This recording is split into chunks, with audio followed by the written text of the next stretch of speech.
Good day and thank you for joining us on BeeTv News Update at 12. I am Libritman Johanna. Now the news in details. Prince Andrew is to lose his prince title and leave his Windsor mansion, Royal Lodge, following weeks of intense scrutiny over his links to convicted sex offender Jeffrey Epstein. In a statement on Thursday night, Buckingham Palace said the king's brother will now be known as Andrew Mountbatten Windsor, the report. Andrew gave up his other royal titles earlier this month, including the Duke of York, after facing more questions about his private life. In a posthumous memoir published earlier this month, Virginia Giuffre repeated allegations that as a teenager, she had sex with Prince Andrew on 3 separate occasions. Andrew has always denied the claims. Reacting to the latest developments, Ms. Giuffre's family said she brought down a British prince with her truth and extraordinary courage. Giuffre took her own life earlier this year. In a statement, the palace said the king has today initiated a formal process to remove the style, titles and honors of Prince Andrew. As well as the title, the palace said formal notice has now been served to surrender the lease on Royal Lodge. He will be moved into private accommodation in Sandringham Estate, which is understood to be privately funded by King Charles. These censures are deemed necessary, notwithstanding the fact that he continues to deny the allegations against him. The statement continued. The palace also expressed its support for victims of any and all forms of abuse. Andrew's 2 adult daughters, Eugene and Beatrice, will retain their titles as princesses, and Andrew is still 8th in line for the throne. It is understood that Sarah Ferguson, his ex-wife, will also move out of the Royal Lodge and will make her own living arrangements. Until this month, she kept the title Sarah, Duchess of York, but she reverted to her maiden name of Ferguson after Andrew voluntarily gave up the usage of Duke of York title.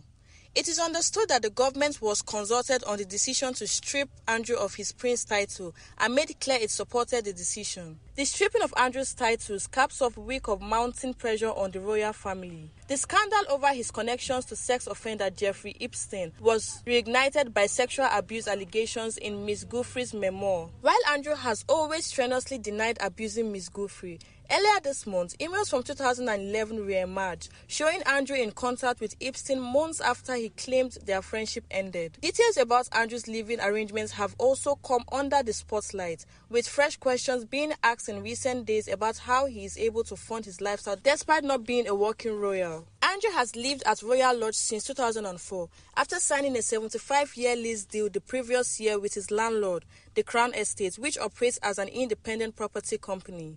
Zainab Mohammed, reporting for BeeTv News. A former Australian politician convicted of sexually abusing 2 young men he met through work has been sentenced to 5 years and 9 months in jail. Gareth Ward, 44, has been in prison since July after a jury found him guilty of raping 1 man and indecently assaulting another in separate incidents in 2013 and 2015, the report.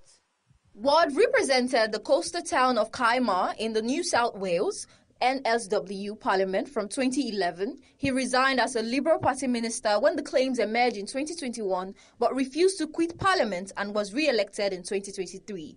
Judge Kara Sheed, SC, considered Ward's disability of legal blindness in her sentence and found no other penalty other than imprisonment is appropriate. Ward, who appeared via video link at Parramatta District Court, will serve at least 3 years and 9 months in prison before he can apply for parole. Justice Sheed said the court needs to send a stern message to like-minded offenders that sexual offending such as this will be met with salutary penalties. She also said Ward had escaped justice for a decade and enjoyed life free from a program or punishment for his crimes during that time. She describes his actions as callous and predatory and rejected arguments by Ward that his public fall from grace amounted to extra crucial punishment, disadvantages suffered by the offender but not imposed by the court, because it was inevitable that his crimes would attract media attention. After his conviction in July, Ward launched a failed legal bid to remain in Parliament and resigned moments before the members could expel him. His legal team has previously said he intends to appeal the guilty verdict. Ward's 9-week trial in the NSW District Court that he invited a drunk 18-year-old man to his home in 2013 and indecently assaulted him 3 times despite his attempts to resist.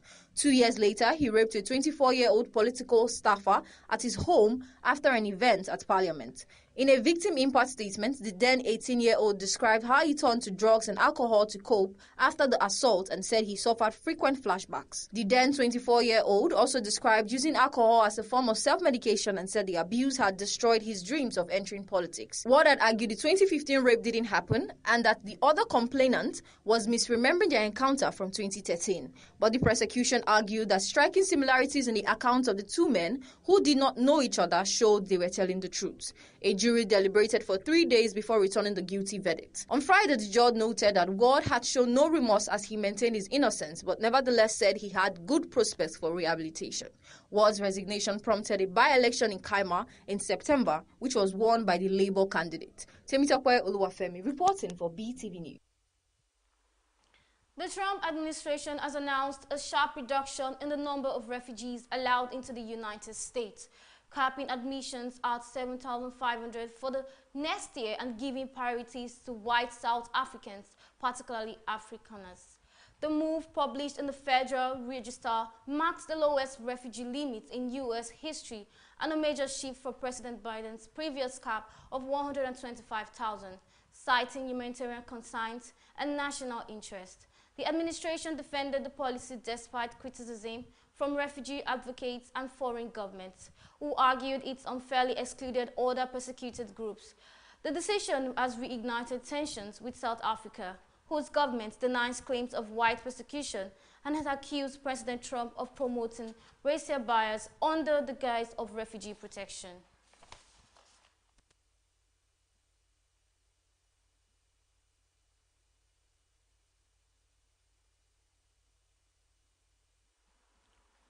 Israel has confirmed the identities of 2 deceased hostages that it received from Hamas via the Red Cross in Gaza.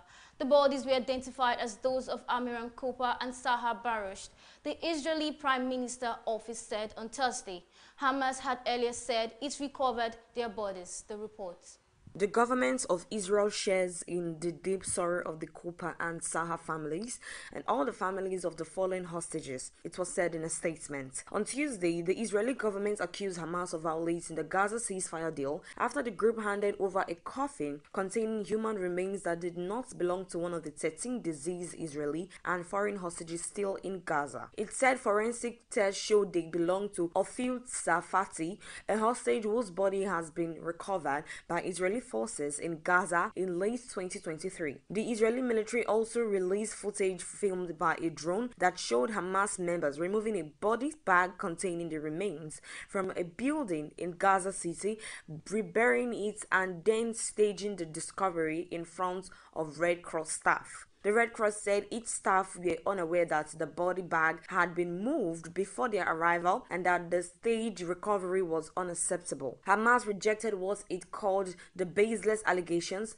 and accused Israel of seeking to fabricate false pretexts in preparation for taking new aggressive steps. Hours later, the Israeli government accused Hamas of another ceasefire violation, saying the group fighters had killed an Israeli soldier in an attack in an area of the southern Gaza. Hamas claimed it was not involved in the incident in the Rafah area, but Israel Prime Minister ordered a wave of airstrike across Gaza on Tuesday night in response. The Israeli military said it attacked dozens of terror targets and terrorists. Gaza Hamas-run health ministry said 104 Palestinians were killed, including 46 children and 20 women, making it the deadliest day since the ceasefire took effect on 10th October. U.S. President Donald Trump maintained nothing would jeopardize the civilians killed. Israel responded by launching a military campaign in Gaza in which more than 68,600 people have been killed, including more than 200 since the ceasefire took effect, according to the territory's health ministry. Protests have escalated in major cities across Tanzania as opposition supporters denounced Wednesday presidential and parliamentary elections as a sham. Hundreds of demonstrators also crossed into Kenya territory, barricading roads, lighting bonfires, and tearing down posters of President Samia Suluhu Hassan along the way, the report. Kenyan police said 2 people died after fleeing running battles with Tanzanian police. Protesters accused the government of undermining democracy as the main opposition leader is in jail and another opposition figure was disqualified from the election, bolstering Samia's chances of winning. Anger grew on Thursday after the Electoral Commission started announcing results, with Samia getting nearly 95% of the votes in southwestern Mbia province. She has also taken the lead in many other constituencies on the mainland and in Zanzibar. European Union lawmakers called the election a fraud that had been unfolding for months. Polling day itself was marred by clashes between opposition supporters and the police. A day later, Tanzanian military Chief General Jacob Mkunda blamed bad characters who wish ill for this country for the damage to the property and people during the votes. Gunfire was heard in the northern city of Mwanza while clashes broke out in the capital Dodoma and the main city Dar es Salaam, which is under heavy security with major roads blocked. Kenya has warned its citizens not to join protests at the border town of Namanga where businesses were paralyzed. Tanzanian police fired tear gas to disperse the protesters who engaged them in running battles for most of the day. The U.S. Embassy in Tanzania reported that the road to Dar es Salaam's international airport was among several major routes that remained closed on Thursday. An eyewitness said that he saw hundreds of protesters pouring into Mwanza city, which lies in the shores of Lake Victoria and has the biggest population after Dar es Salaam. The government has ordered civil servants to work from home until Friday as tensions escalate. Rights groups Amnesty International reports that a civilian and a police officer had been killed in clashes on Wednesday were deeply disturbing. Nighttime curfew was imposed in Dar es Salaam, with sources saying that the city's Muhimbili hospital had seen an influx of wounded patients. Internet connectivity remains severely disrupted across the country, a situation Amnesty warns could further inflame the situation following the death of President John Magufuli. She was initially praised for easing political repression, but the political space has since narrowed, with her government accused of targeting critics through arrests and a wave of abductions. Harmony Agbafo reporting for BeeTv News. Hundreds of thousands of ultra-Orthodox Jewish Israelis are taking part in the protest in Jerusalem against changes to a legal exemption for religious students from conscription in the military. BeeTv News Favor Kolawole has details. Almost all sects and factions of the ultra-Orthodox or Haredi community are taking part in what has been dubbed the March of the Million. Since the founding of Israel, students enrolled full-time at religious school or yeshiva have been exempted from conscription, although some other members of the community do serve in the military. Demand for them to play a bigger role have intensified during the war in Gaza. To the world and to the government, we are not scared for anybody, we are not scared for anyone. We're here to share our message and to say we're here to fight. People have to choose if they would like to go to army or they have to study Torah. If they decide to study Torah, so the ministry and everybody have to support them and not to try to throw them into jail. The state of Israel wants to impose on us to serve in the army, and the army is our enemy. We are against its mere existence. Roads in and around Jerusalem were shut down before the start of one of the biggest anti-conscription protests by the ultra-Orthodox Israelis in years. It is bringing together disparate elements of the community, which makes up about 14% of Israeli population. What is uniting them is their opposition not only to move to enforce conscription for more of their community, but also anger at hundreds of arrests in recent months of ultra-Orthodox men avoiding the draft. The Haredi believes that their age-old ways of life could be under threat. But many in Israel feel they have not shared their fair burden in the war. Bringing them into the military would help with a shortfall in manpower. I received a call-up notice and I also received an arrest warrant. That means that I can be arrested at any given moment. I am 19 years old. According to my religion, the army desecrates us, and therefore, as a Haredi, I cannot serve in the army. That is why I don't care about the call-up. But there are also concerns in the military about conscripting large numbers of ultra-Orthodox. Integration would be a difficult challenge as well as accommodating the Haredi needs to adhere to the strict code of their religious belief. Favour Kolawole reporting for BeeTv News. The Japanese government plans to recruit hunters to cull bears as anxiety grows in the country over a sharp rise in bear attack. The Environment Ministry said on Thursday that it would set aside funds to hire licensed hunters and other personnel to tackle bears that have been wandering into residential areas and attacking people, the report. The move is among measures proposed on Thursday after the country had a high-level meeting to address the country's growing bear problem. 12 people have died in bear attacks this year, the highest the country has recorded since it started tracking cases in the 2000s. They include a man who had been delivering newspaper in Hokkaido and a 67-year-old man found dead in his garden in Owate. The government, which have described bears as a serious threat to public safety, is also considering allowing police officers to shoot bears with their rifles. Officials have until mid-November to finalize a slate of countermeasures to the rising bear attacks. Bears have been spotted breaking into markets and high schools and attacking residents going about their daily lives. There are two types of bears in Japan, the Japanese black bear and the larger, typical, more aggressive brown bear found on the island of Hokkaido. More than 100 people have been injured by bears this year, including at least one foreigner who was attacked near a bus stop at a popular tourist site. The problem is especially pronounced in Akita Prefecture,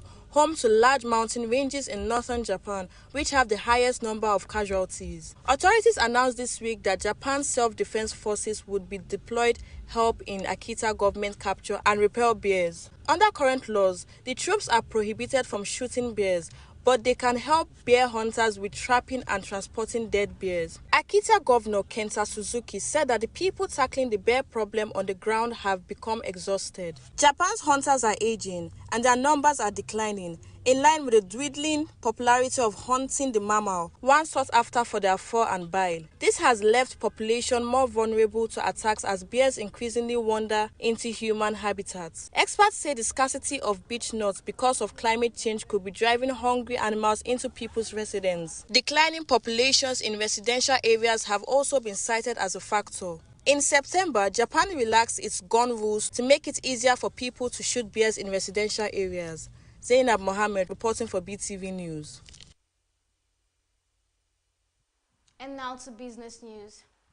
The House of Representatives has set up an ad hoc committee to investigate growing complaints over excessive tax deductions from the earnings of civil and public servants, as well as multiple and unclear bank charges imposed by commercial banks. Let's join BeeTv News Temitope Oluwafemi for more details from Business World. The committee, chaired by Rivers State lawmaker Kelechi Uwongu, was inaugurated in Abuja on Thursday by the Speaker, Dr. Tajuddin Abbas. Many Nigerians, particularly public sector workers, have expressed frustration over what they described as unfair and unexplained deductions from their salaries and bank accounts. They argue that multiple taxes, levies, and bank charges are eating deep into their already limited earnings.